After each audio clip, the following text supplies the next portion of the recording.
โอ้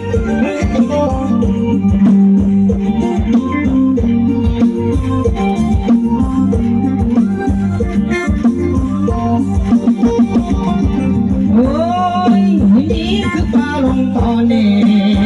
ปลาบอกแต่เนยโดยเฉพาะย่ำปลาลงนี่มาเต็มที่แล้วสาวนั่งจะง่ายบ่มีมือสิเต้าป่าโอ้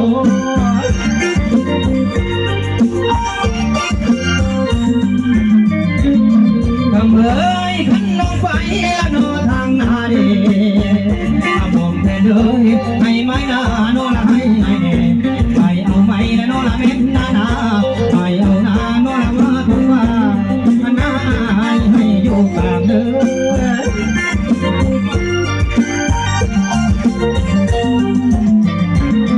ทำเล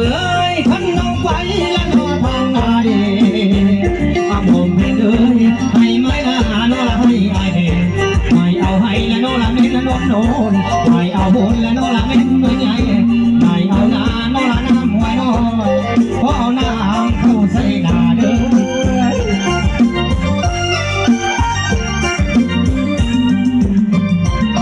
ทำเมื่อยยาสุไหล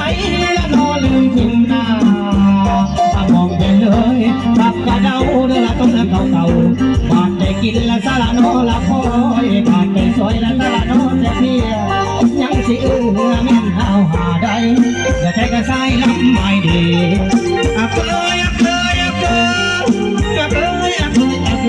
จะมีเป็นอะไรก็อย่าดูไรเป็นเต่า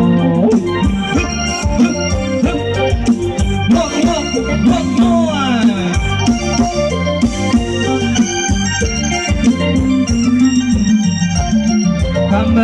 ยขันลงไปแล้วนอนทางนาดีกระมองแผ่นเดินได้ผัวเจ๊กกับน้องยาลืมอายได้ผัวได้และน้องยาลืมไปได้เป็นเมียน้องละพูดได้แล้วอย่าลืมอายรักษาก่อนเด้อ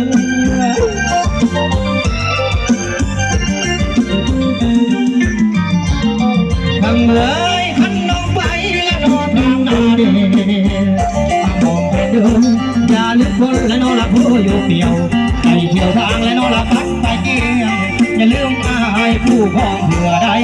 อย่าใจกระใส่ลำไม่ดี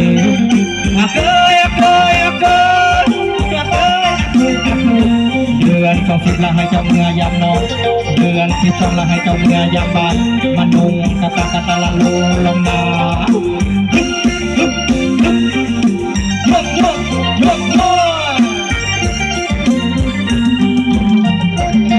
ทำเลยพ่อจะมาละดาถึงนี่นา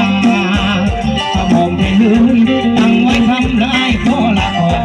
พอจุดก่อนและนอละแม่ละบันทายทั้งไอ้สิเต้าลาเด้อขอลาลงแลขอลาลงแล